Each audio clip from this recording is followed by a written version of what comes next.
Bonjour à tous, bienvenue sur e-learning physique. Dans une série de 4 vidéos, j'aimerais parler de l'établissement de l'équation de Navier-Stokes. Donc cette équation qui est l'équation non linéaire fondamentale en mécanique des fluides. Donc pour établir cette équation, on va raisonner sur une particule de fluide. Dans une première vidéo, on va un petit peu simplement brosser la problématique qu'il y a à faire un bilan de force sur une particule de fluide parce qu'on va être obligé de distinguer les actions de contact exercées par les molécules qui se trouvent juste à la surface de la particule de fluide et les actions à distance. Et donc on va parler des équivalents volumiques d'un certain nombre de forces. Et puis dans la deuxième et la troisième vidéo, on va voir qu'on est obligé en fait de transformer ces actions de contact en des actions volumiques pour faire ce bilan de force. Donc on va parler de l'équivalent volumique des forces de pression, qui peut aussi servir d'ailleurs en statique des fluides. On va parler aussi dans la troisième vidéo des fluides newtoniens et de l'équivalent volumique des forces de viscosité. Et puis dans la dernière vidéo, on va recoller tous les morceaux pour simplement présenter cette magnifique équation de Navier-Stokes qui, en quelque sorte, c'est un peu le PFD, le principe fondamental de la dynamique, ou le théorème du centre d'inertie appliqué à une particule de fluide. Donc, l'objet de base, on le sait, de la mécanique des fluides, c'est la particule de fluide. C'est un objet mésoscopique d'un volume environ 1 micromètre au cube, donc qui contient des millions dans un liquide, des dizaines de millions de molécules et de masse. Donc, delta M est égal à ρ delta tau. Donc on peut utiliser soit la notation en petit delta, ça c'est plutôt quand on insiste sur le côté, je dirais, non réduit à une seule molécule de la particule de fluide. Donc c'est pour montrer que ce n'est pas quelque chose qui est complètement infiniment petit, mais on peut aussi utiliser la notation différentielle, dm est égal à ρ d tau. Là c'est plutôt quand on insiste sur le côté petit à l'échelle macroscopique, suffisamment petit pour qu'on puisse utiliser les notations différentielles pour parler de cette particule. Donc on peut jongler entre les deux notations sans aucun problème. Donc on a cette particule de fluide centrée sur un point M. Donc on peut faire des moyennes dans cette particule pour définir sa température, sa vitesse. En fait, c'est une vitesse moyenne, bien entendu, sa masse volumique. Voilà, toutes ces grandeurs ont un sens parce que la particule est grande à l'échelle microscopique. Et donc, elle est centrée, on va dire, sur son centre de gravité, qu'on appelle M. Et donc, elle est animée d'une vitesse V, cette vitesse moyenne de l'écoulement. Alors, on veut faire un bilan de force sur cette particule de fluide. En fait, ce qu'on veut faire, c'est appliquer le théorème du centre d'inertie. C'est, on va dire, le point de départ pour établir l'équation de Navier-Stokes. Donc, on va dire que la masse de cette particule fois son accélération, dans un certain référentiel, galiléen ou pas d'ailleurs, on va donner une expression qui sera vraie également dans un référentiel non galiléen. Bon, c'est tout simplement la somme des forces qui s'exercent sur la particule. Donc, dans ces forces, il peut y avoir des forces vraies, entre guillemets, comme les forces électromagnétiques, le poids, une attraction gravitationnelle. Bon, on sait que le poids, c'est un petit peu plus compliqué que simplement un terme d'attraction gravitationnelle. Il y a la force d'inertie d'entraînement dedans. Ça peut être, si on est dans un référentiel non galiléen, à la surface du sol, par exemple, en considérant que le référentiel du sol est galiléen, une force d'entraînement, une force de Coriolis. Bref, on va détailler ces forces-là. Donc, en réalité, parmi ces forces, il y a des forces qui sont des forces de contact. Donc des forces de contact, ces forces-là de contact, eh bien il y en a de deux types. Il y a des forces qui vont être perpendiculaires à la surface de la particule de fluide.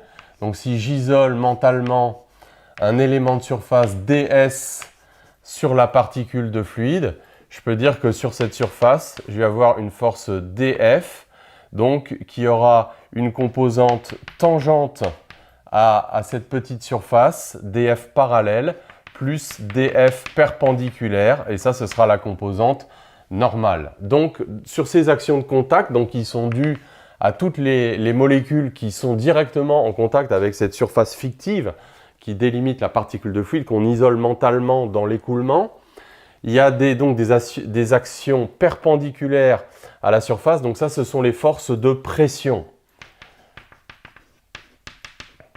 Et il y a également des forces tangentielles de frottement entre les couches de fluide. Ça, on va plus le détailler quand on va faire la troisième vidéo et qu'on va définir un fluide newtonien. Mais on peut tout de suite le dire, ce sont les forces de viscosité. Donc, il y a ces deux types d'actions qui sont des actions de contact. Donc, on a la pression, qui sont des forces perpendiculaires à la surface de la particule de fluide. Et puis, on a la viscosité, qui est une force tangente de frottement. Les particules qui vont vite entraînent celles qui vont moins vite et inversement. Voilà. Donc ce sont les actions de contact, ce sont les actions à courte distance. Alors on va voir que celles-là vont nous poser des problèmes parce qu'elles vont être définies généralement de façon surfacique. Et on a les actions à distance, donc à longue distance. Donc les actions qu'on verra, ce sont des actions volumiques à longue distance. Ce sont à celles-là qu'on pense peut-être en premier. Donc, à longue distance, on va tout de suite donner des exemples et on va définir ce qu'on appelle les équivalents volumiques de chacune des forces qu'on utilise usuellement pour faire ce bilan de force sur la particule. Alors imaginons qu'on est dans le référentiel du sol et qu'on a la notion de poids. Donc on pourrait donner le poids élémentaire qui s'exerce sur la particule, donc c'est delta m fois g. Et puis l'idée, en fait, c'est de se ramener donc à des forces volumiques pour définir des forces par unité de volume. On va voir que c'est grâce à ça qu'on va pouvoir simplifier l'écriture de l'équation de Navier-Stokes. Donc on va dire que c'est ρ dτ, ρ delta τ fois g. Et donc on voit qu'on peut définir un équivalent volumique associé au poids qui serait le poids divisé par le volume de la particule et qui vaut simplement ρ fois g. Donc ρ fois g, c'est ce qu'on appelle donc l'équivalent volumique associé au poids. Et on peut faire ça pour toutes les forces à distance les plus usuelles ou même les plus exotiques, comme par exemple la force de Lorentz. Si on avait un fluide chargé, hein, c'est le domaine qu'on appelle la magnéto-hydrodynamique.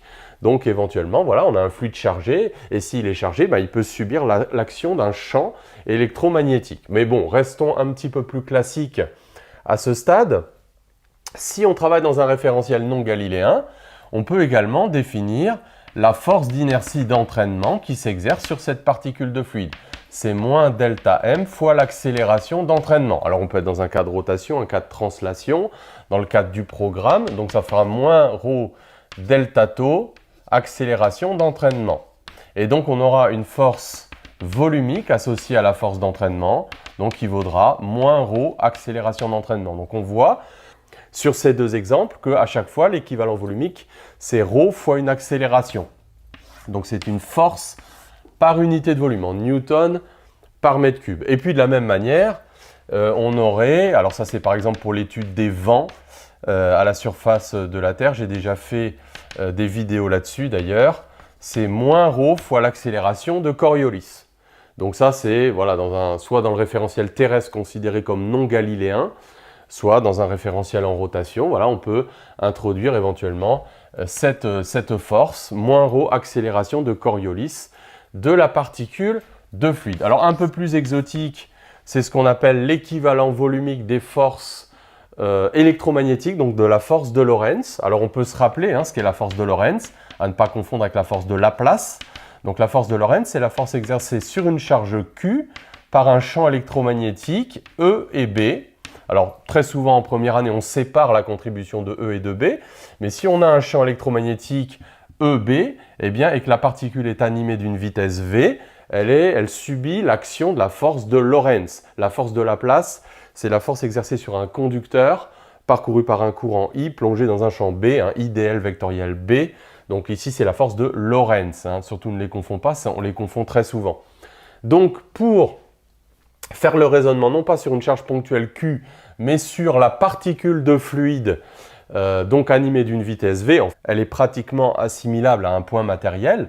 Donc on va dire que c'est df Lorentz et on va remplacer Q par delta Q. V, ce sera la vitesse de la particule de fluide et delta Q, ce sera ρ électrique, c'est-à-dire la densité électrique de charge fois delta τ Donc à ne pas confondre évidemment avec la masse volumique qu'on va continuer de noter ρ tout simplement.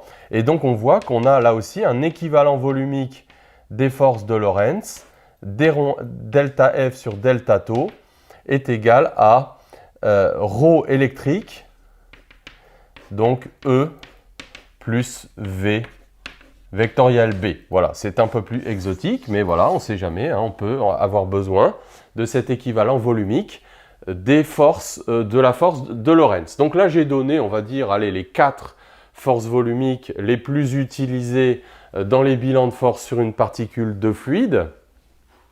Alors, la problématique, comme je le disais, c'est que malheureusement, les forces de contact, et on va le voir dans la deuxième et la troisième vidéo, sont des forces qu'on définit souvent sous forme de contrainte, c'est-à-dire de force par unité de surface. Alors, on sait que la pression, c'est la force par unité de surface. C'est pas nouveau ça, bon voilà, on le sait déjà. La viscosité, on va voir qu'on a le même problème. Et la question, c'est que, eh bien, dans ce bilan, on peut remplacer évidemment la masse delta M par masse volumique fois delta tau. On aimerait pouvoir simplifier delta tau partout. Alors on voit que ça va être le cas pour les forces volumiques quand on va les réinjecter sur la particule. Mais par contre, ce n'est pas le cas des forces de contact. Donc il faut qu'on fasse un travail. Et ce travail, c'est de définir ce qu'on appelle des équivalents volumiques de la force de pression, de la force de viscosité, pour pouvoir simplifier par delta tau et aboutir à cette magnifique équation de Navier-Stokes. Donc je te donne rendez-vous dans la prochaine vidéo pour parler de l'équivalent volumique des forces de pression, bien comprendre finalement ce que c'est que ce truc-là. Donc avec le gradient, hein, on va refaire ça ensemble, un bilan sur une particule de fluide, puis après on fera pareil pour les forces de viscosité, et puis après on va recoller tous les morceaux. Donc je te donne rendez-vous à très bientôt sur e-learning physique.